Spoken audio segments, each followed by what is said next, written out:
Hello friends, कैसे हो आप लोग। मैं उम्मीद करता हूँ अच्छे होंगे, मस्त होंगे, स्वस्थ होंगे।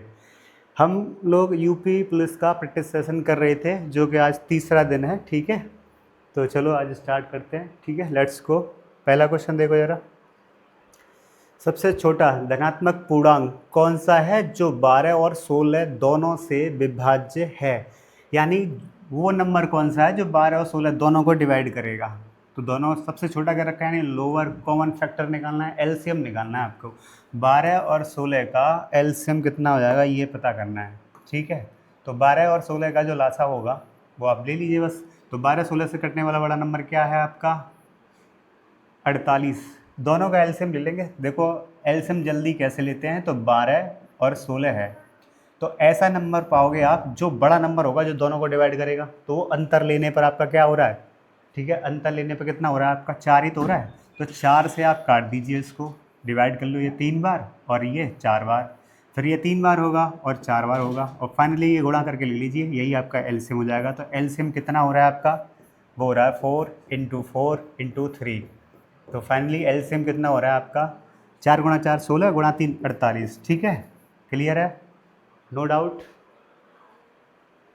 चलो अगले क्वेश्चन पे पहुंचो, और कॉपी का पेन लेकर बैठिए आप, जिससे कि क्वेश्चन जल्दी से आप कर पाएंगे। ठीक है, एक फर्म में पुरुष कर्मचारियों का औसत वेतन 52 रुपये दिया है। ठीक है, फिर महिला कर्मचारियों का भी दे रखा है जो कि 42 रुपये है, और लास्ट में क्या रखा है, यदि कर्मचारियों का औसत वेतन 50 रुपये था सभी कर्मचारियों का, तो महिलाओं का प्रतिशत पूछा है कि कितना होगा। एलिगेशन का सवाल है ये, एलिगेशन क्रॉस मेथड तरीके से इसको कर सकते हैं। एक तरफ लिखोगे आप पुरुष कर्मचारी यानी मेल लिख लेते हैं, दूसरी तरफ फीमेल। तो इसका दे रखा है पुरुष वाले का कितना, 52, और महिला कर्मचारी का दे रखा है 42। मिक्स वाली वैल्यू दी है जो कि यहाँ पे बीच में लिखोगे वो 50 दे रखी है। ठीक है, और इसको एलिगेशन क्रॉस मेथड से सॉल्व कर लेंगे। तो घटा देंगे, यहाँ पे घटाने पे क्या बच रहा है आपका, यहाँ पे 2, और इधर घटाओगे तो क्या बचेगा आपका 8, और इस रेशियो को फाइनली आप सॉल्व कर लेंगे। तो रेशियो कितना बनना है आपका, 4:1। तो यहाँ पे ये जो 4:1 आ रहा है वो किसका रेशियो है, तो यहाँ लिखी हुई यूनिट जो है वो कितना है, 42 रुपये प्रति व्यक्ति, यानी ये लोगों की संख्या है, ये है पुरुषों की संख्या और ये महिलाओं की संख्या है। तो टोटल लोग कितने हैं, आप बोलोगे 4 और 1 यानी कि 5 हो रहा है, और 5 में से फीमेल वाला नंबर पूछा है उसने कि फीमेल का कितना प्रतिशत है। तो फीमेल की संख्या कितनी है ये पता करना है, जबकि टोटल लोग कितने हो रहे हैं आपके, 4 और 1 5। 5 में से महिलाएं कितनी हैं, महिलाएं तो 1, फीमेल कितने हैं 1, तो 1 लिखोगे, और आपको निकालना है परसेंटेज, तो वो 100% से गुणा करके इसको सॉल्व कर लेंगे। और वैसे भी आपको याद होना चाहिए कि 1/5 का जो फ्रैक्शन वैल्यू का परसेंटेज वैल्यू क्या होता है, 20%। तो फाइनली सॉल्व करने के बाद 20% इसका क्या होगा, राइट आंसर होगा ए ऑप्शन। ठीक है, क्लियर है, नो प्रॉब्लम। चलो अगला क्वेश्चन देखते हैं फिर क्या है।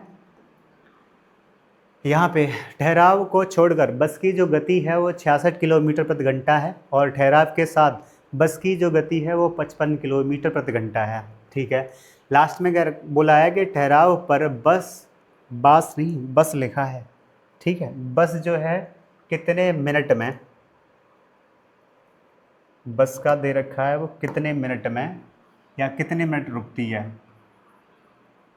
बस कितने मिनट रुकती है जो ठहराव पे, ये पूछा गया है। ठीक है, चलो देखो जरा, समझो जरा।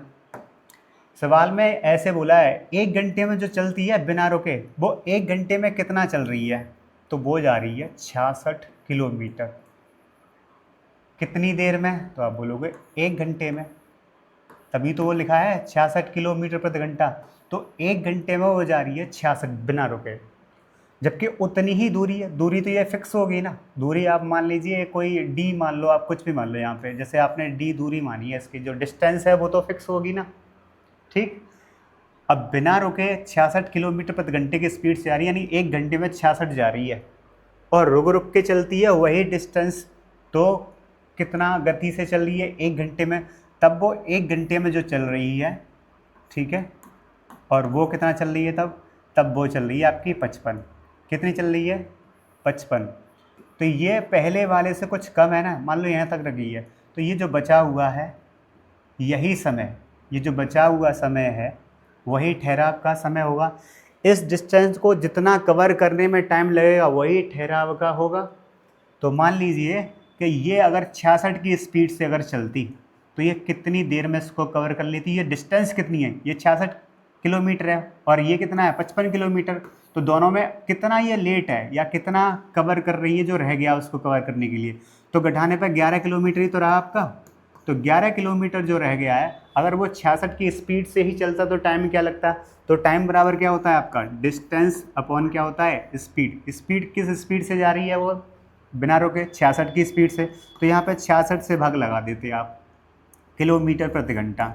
तो यहाँ पे जो आंसर आएगा आपका वो घंटे में आ जाएगा। ठीक, और कितना घंटा बन रहा है इसको सॉल्व करने पर, 1/6। इसको मिनट में बदलोगे तो बस 60 से यहाँ पे गुणा कर दोगे और इसको सॉल्व कर लोगे। तो कितना मिनट बनेगा आपका, 10 मिनट। और 10 मिनट किस ऑप्शन में है आपके, सी ऑप्शन में। क्लियर है, ठीक है। चलो अगले क्वेश्चन पे आ जाओ आप फिर। 3 कारों की गति का यहाँ पे रेशियो दे रखा है, ठीक है, और इन कारों द्वारा समान दूरी तय की गई है, बराबर बराबर दूरी तय की गई है। उसके बाद लगने वाला समय पूछा है। जब डिस्टेंस यहाँ पे कांस्टेंट है अगर, तो जो स्पीड का रेशियो होता है वो इनवर्सली प्रोपोर्शनल होता है किसके, टाइम के। तो क्या करोगे, यहाँ पे जो सबसे पहले यहाँ पे 3 कार हैं उनकी स्पीड दे रखी है 341। तो कार हम इसको मान लेते हैं ये C1 पहली कार, ये दूसरी और ये तीसरी। तीनों का यहाँ पे स्पीड का रेशियो दे रखा है। स्पीड का रेशियो क्या क्या दिया है, 3, 4 और 6, ये स्पीड का है। और अगर हमें टाइम का निकालना होगा तो इसको पलट के लिख देंगे, ठीक है, क्योंकि जो टाइम का इन्वर्सली प्रोपोर्शन होता है स्पीड। तो 1/3 रेशियो 1/4 रेशियो 1/6, और फिर इसको सॉल्व कर लेंगे। क्या ये रेशियो अभी सही है, बोलोगे आप नहीं, क्यों, क्योंकि रेशियो कभी भी फ्रैक्शन में नहीं होता है और ना दशमलव में होता है। तो पहले इसका जो है ना पूर्णांक में सॉल्व करेंगे, पूर्णांक में आना चाहिए। तो यहाँ पे एलसीएम जो 6, 4 और 3 है, इसका एलसीएम से इसमें गुणा कर दोगे। एलसीएम कितना हो जाएगा आपका, 12। तो 12 में तीनों में गुणा कर दोगे आप, ठीक है। अब ये हो चुका है 12 से गुणा, और फिर आप भाग करके सॉल्व कर लोगे। तो सबसे पहले यहाँ सॉल्व करने पर कितनी वैल्यू आएगी, 4, इधर कितना आएगा 3, और यहाँ कितना आएगा 2। तो ये जो रेशियो है ये किसका है, ये टाइम का रेशियो, और सवाल में यही पूछा गया था। तो टाइम का रेशियो क्या होगा, 4:3:2। किस ऑप्शन में लिखा है आपके, बी ऑप्शन में। राइट आंसर क्या होगा, बी ऑप्शन, ठीक है। चलो अगले क्वेश्चन पे आ जाओ फिर आप। ये रेशियो का सवाल है जिसमें यहाँ पे पी क्यू का अनुपात दे रखा है 5 और 6, फिर क्यू आर का दे रखा है 14 और 15, लास्ट में पी आर का अनुपात पूछा है, ठीक। तो देखो ज़रा कॉन्सेप्ट समझो, P/Q और दूसरे वाला रेशियो जो है Q/R। अगर आप ऐसा लिखें और फिर सॉल्व करें तो ये Q से Q कट जाएगा, किसका रेशियो आ जाएगा आपका, P और R का आ जाएगा। तो बस आप यहाँ पर वैल्यू लगा दीजिए। P/Q की वैल्यू क्या है आपकी, 5/6, इंटू में QR का कितना है, QR का 14 और बट्टे में 15 है। इसको सॉल्व कर लेना है आपको बस। 5 से काट दोगे इसको आप कितनी बार, तो ये 3 बार कटेगा। और अगर आप 2 से काट रहे होंगे तो ये 7 बार, ठीक है, 7 बार कट जाएगा ये आपका। और इसको काटा होगा आपने कितनी बार, 3 बार। तो फाइनल कितना आ रहा है, 7/9। यानी क्या ऑप्शन रहेगा आपका, 7:9। किस ऑप्शन में है आपका 7:9, तो देख लीजिए आपका 7:9 है डी ऑप्शन में, ठीक है। तो राइट आंसर क्या आ जाएगा आपका, D option, 7:9। Is that clear. बिल्कुल बेसिक सा सवाल था ये रेशियो का। अगला सवाल देखो ज़रा। निखिल नाम का व्यक्ति है जो 24 किलोमीटर प्रति घंटे की चाल से दौड़ता है, उसे 600 मीटर दूरी तय करने में कितना समय लगेगा। टाइम एंड डिस्टेंस का सवाल है। क्या क्या दिया है डेटा वो लिख लीजिए आप पहले। स्पीड यानी कि स्पीड कितनी है, तो वो है 24 किलोमीटर पर आवर। और डिस्टेंस कितना है, डिस्टेंस दे रखा है 600 मीटर। क्या पूछा है, पूछा गया है कि टाइम क्या लगेगा, ठीक है। और टाइम जो आ रहा है किस में आ रहा है आपका, मिनट में पूछा है। तो चलो पहले सॉल्व कर लेते हैं। इस 600 मीटर को अगर हम 1000 से भाग करके लिख दें तो वो किलोमीटर में हो जाएगा। तो हम यहाँ सॉल्व कर लेते हैं। पहले टाइम बराबर क्या होगा, डिस्टेंस अपॉन स्पीड। डिस्टेंस कितनी है, डिस्टेंस ही है आपकी ये 600 मीटर। अगर हम इसमें 1000 से भाग कर दें तो ये अब किलोमीटर में हो जाएगा। तो ये डिस्टेंस किलोमीटर में लिखा है, स्पीड आपका ये रहा। तो अभी जो इसको सॉल्व कर रहे हैं तो ये आंसर आ रहा है आपका किस में आएगा, घंटे में आएगा। ठीक है, और घंटे में अगर हम गुणा कर दें किससे, 60 मिनट से, मतलब तो ये फिर आंसर किस में आ जाएगा आपका, मिनट में आ जाएगा। बस इसको सॉल्व कर लीजिए आप। तो देखो ये 0 से 0 कट जाएगा आपका, ये भी 0 आप काट दोगे और एक 0 ये और काट दो आप। तो 6 गुणा 6 मतलब 36 ही तो हुआ आपका, और बट्टे में कितना है आपका 24। अगर आप 12 से काट दोगे ये तो 3/2 आएगा कि नहीं आएगा। 3/2 का मतलब कितना मिनट होगा आपका, 1.5 यानी कि 1.5 मिनट। किस ऑप्शन में है, पहले में। आंसर क्या है आपका 1.5। क्लियर है, बढ़िया समझ में आ रहा है आपके। और आप भी करते रहिए, अगर आपसे कोई प्रॉब्लम होगी तो फिर वो पूछ लिया जाएगा, आप कमेंट में पूछ सकते हो। ठीक है, 72 लड़के हैं जो 280 मीटर लंबी दीवार को 21 दिनों में बनाते हैं। ये मिश्रण या फिर एक मिश्र समानुपात नाम का एक चैप्टर है, वहाँ से है ये, या टाइम एंड वर्क का भी मान सकते हो। क्या क्या दिया देखो, आपका इसके लिए एक फार्मूला था, आपको मैंने बताया हो, M1D1 बट्टे में क्या है W1, ये वर्क होता है। आप इधर M2D2 और ये W2। ठीक है, बस यहाँ पर रख दीजिए, डेटा को सॉल्व कर दो। कितने लड़के हैं, ये M1 क्या है आपका क्षमता, लोगों की संख्या वो कितनी है, 72 लड़के हैं। डी मतलब टाइम क्या लग रहा है, तो टाइम था 21 दिन लग रहे हैं। कितने दिन लग रहे हैं आपके, 21 दिन लग रहे हैं। और जो सड़क बन रही है वो कितनी मीटर बन रही है, तो 280 मीटर, यही उसका कार्य है। ठीक है, आगे कह रखा है कितने लड़के, तो लड़कों की संख्या पूछी है। दिन कितने लग रहे हैं, 18 दिन लग रहे हैं। सवाल में दे रखा है कितने दिन लग रहे हैं, 18 दिन लग रहे हैं। कितनी मीटर लंबी सड़क बन रही है, तो वो 200 मीटर दिया है। कितना दिया है, 200। बस इसके बाद x की वैल्यू निकाल लोगे आप। 0 से 0 काट दीजिए, इसके अलावा 7 से काटोगे इसको कितनी बार, 7 से काटोगे 4 बार, 7 से ये काट दोगे 3 बार। 4 से इसको काट दीजिए आप कितनी बार, 5 बार। और 18 से इधर काटोगे 1 और ये काटोगे 4 बार। क्रॉस गुणा करोगे तो 4 12 और 12 गुणा 5 तो 12×5 = 60। कितने लड़कों की ज़रूरत पड़ेगी, तो वो 60 लड़कों की ज़रूरत पड़ेगी। तो राइट आंसर हो जाएगा डी ऑप्शन।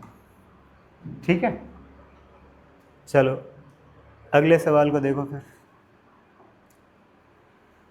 एक कार है जो 65 किलोमीटर प्रति घंटे की स्थिर चाल से यात्रा करती है और 195 किलोमीटर की दूरी तय करने में कितना समय लगता है, यह पूछा है। तय करने में उसे कितना समय लगेगा।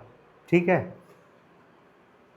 टाइम पूछा है, टाइम क्या होगा, और क्या दिया है, स्पीड दी है, कितनी है 65 किलोमीटर/आवर।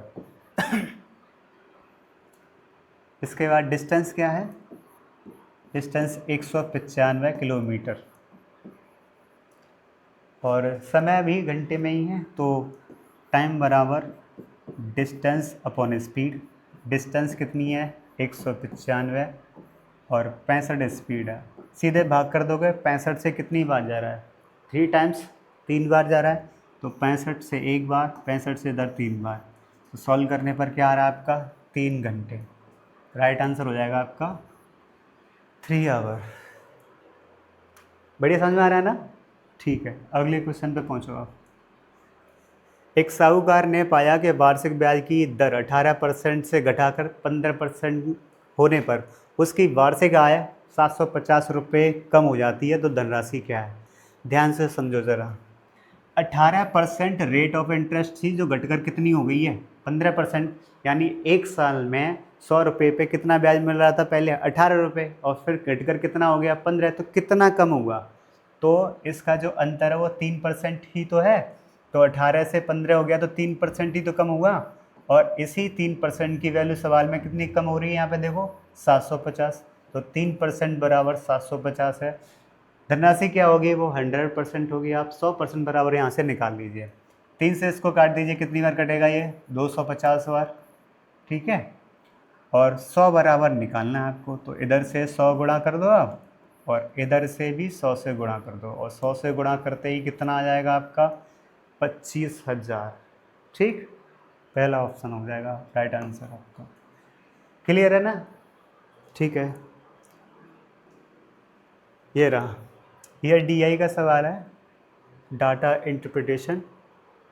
तो सबसे पहले आप देखिए यहाँ पे क्या क्या दिया है। निम्नलिखित पाई चार्ट विभिन्न मदों, मदों मतलब खर्चे पर वार्षिक व्यय को दर्शाया गया, और दिए गए पाई चार्ट में न्यूनतम कौन पूछा है? सबसे कम वाला जो व्यय या खर्चा है वो कौन है? तो वो 10% ही तो है। तो ये पूरा अगर आप जोड़ोगे तो ये 100% होना चाहिए, और 100% के बराबर में ये पूरा सर्कल अगर हम डिग्री में देखें, क्योंकि हमें कोण में बदलना है, तो पूरा सर्कल 360 का होगा कि नहीं होगा? 360 डिग्री का होगा। तो यहाँ से अगर आप 10 डिग्री का निकालना चाहते हो तो दोनों तरफ 10 का भाग कर दीजिए, 0 से 0 कट जाएगा, क्या बचेगा? 10% बराबर क्या आ रहा है आपका? सिर्फ 36 डिग्री। तो यही तो पूछा था, उसने यही तो कह रखा है कि न्यूनतम कोण क्या होगा? सबसे कम वाला। और सबसे कम वाला कितना है? देखो 10%, यहाँ लिखा है 10%, इससे कम तो है नहीं है इसमें। तो 10% की वैल्यू क्या आ रही है आपकी? 36 डिग्री, यानी कि सी ऑप्शन। ठीक है, क्लियर है? चलो अगले सवाल पे पहुंचो फिर। डायमंड वर्क का सवाल है या पाइप टंकी? दोनों के कॉन्सेप्ट एक जैसे हैं। ये पाइप टंकी का सवाल है। क्या क्या दिया है? ए और बी दोनों मिलकर किसी टंकी को 10 घंटे में वो क्या कर देते हैं? भर देते हैं, ठीक है। फिर दे रखा है कि पाइप बी और सी, पाइप बी और सी उसको 12 घंटे में भर लेते हैं, दोनों पाइप।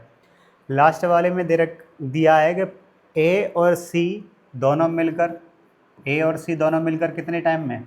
15 घंटे में भर लेते हैं। फिर बोला है पाइप बी अकेले उसी टंकी को कितने घंटे में भर सकता है? तो तीनों का आप एलसीएम ले लीजिए, और एलसीएम कितना हो रहा है आपका? एलसीएम 60 है। अब 10 से भाग करोगे तो 10 क्या है? उसका पूरा टाइम है। अगर आप भाग करोगे, ये 60 यूनिट जो ले लेते हैं वो यूनिट हो जाता है उसका। टंकी में कितना पानी आएगा? तो 60 यूनिट पानी आएगा। 10 से भाग करोगे, दोनों ए और बी एक घंटे में कितना यूनिट भरेंगे? तो वो निकल के आएगा आपका 6 यूनिट, ठीक है। और 12 से करोगे तो वो 5 आएगा, 15 से करोगे तो वो 4 आएगा। मतलब ए और सी मिलकर एक घंटे में कितना यूनिट भरेंगे? 4 यूनिट भरेंगे। और बी सी मिलकर एक घंटे में कितना भरेंगे? 5 यूनिट भरेंगे। जबकि यूनिट टोटल कितना है? 60। और यहाँ पूछा है लास्ट में कि बी अकेले उसी टंकी को कितने घंटे में भर सकता है। तो सबसे पहले यहाँ आप इसकी क्षमता देखो तीनों की। ये ए और ए 2 हो जाएगा आपका, ऐसे ही 2B, क्योंकि वो भी डबल है, बी और बी। और लास्ट में 2C।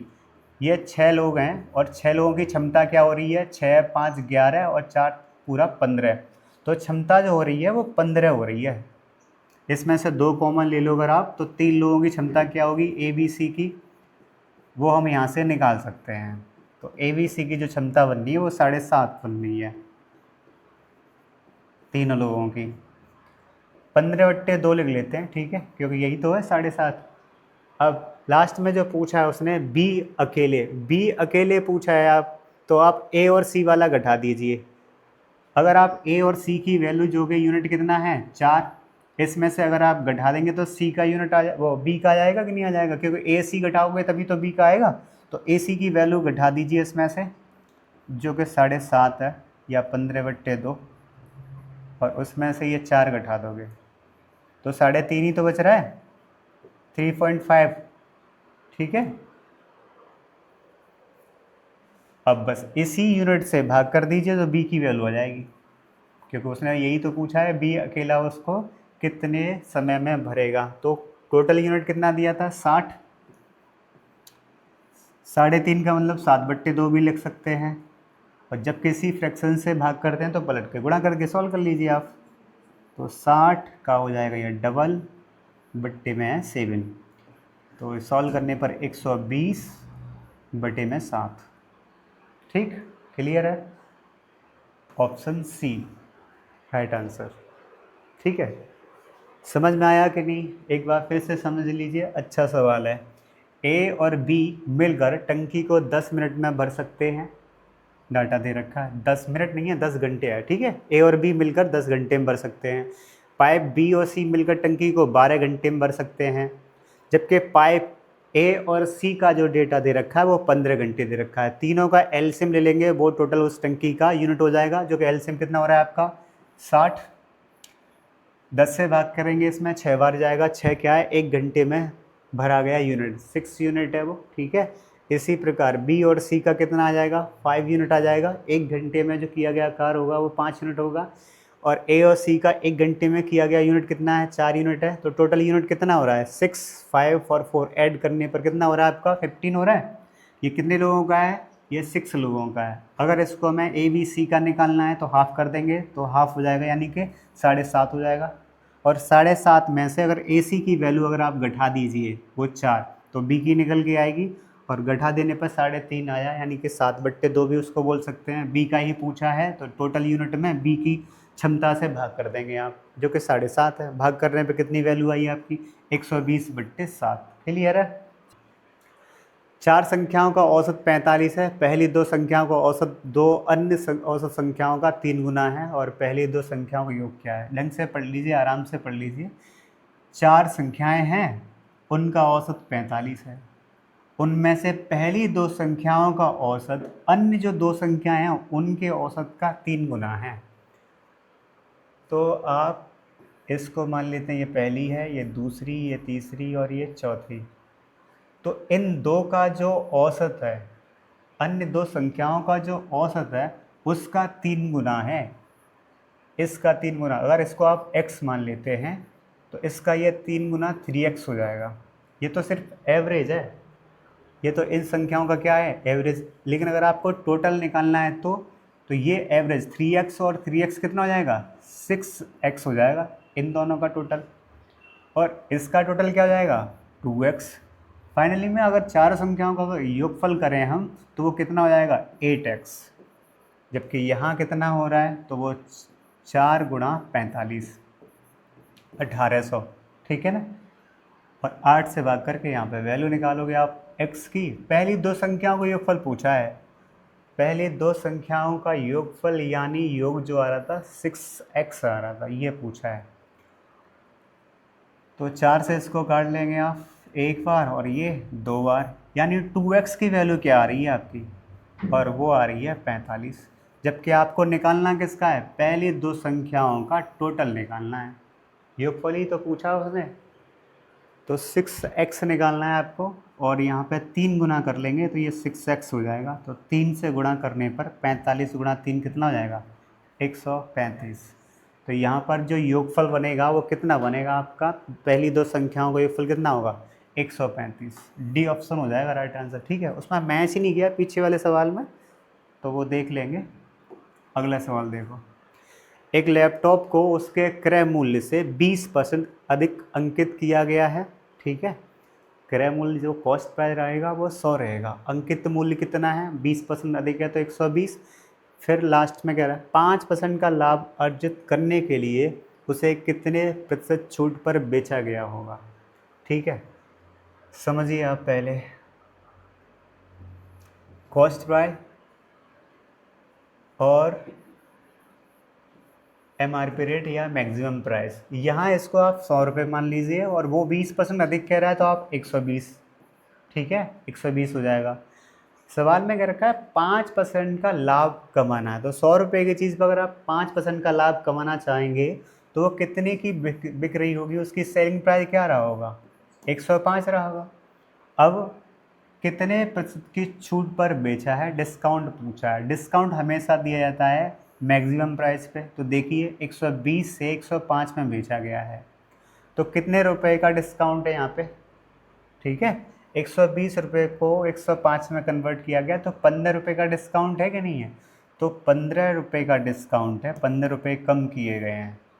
ठीक, तो 15 रुपये लिखोगे ऊपर, नीचे आपकी बेस वैल्यू हमेशा रहती है, डिस्काउंट देती हो तो मैक्सिमम प्राइस, और इनटू में 100 करके इसको सॉल्व कर लोगे, ये डिस्काउंट आपका निकल के आ जाएगा।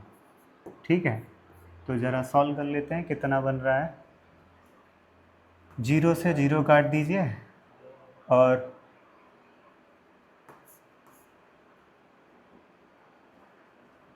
1515 करोगे आप तो एक बार जाएगा भाग, ठीक है, यानी कि सीधा सीधा कर दीजिए तो 12.5 आ जाएगा आपका। कैसे कि वो 150 ही तो है, 150 में 12 से भाग करना है, तो 12 गुणा 10 करोगे 120, 12 दूनी 24, 12 पंच 60, तो साढ़े 12 बन रहा है आपका 12.5, ठीक है।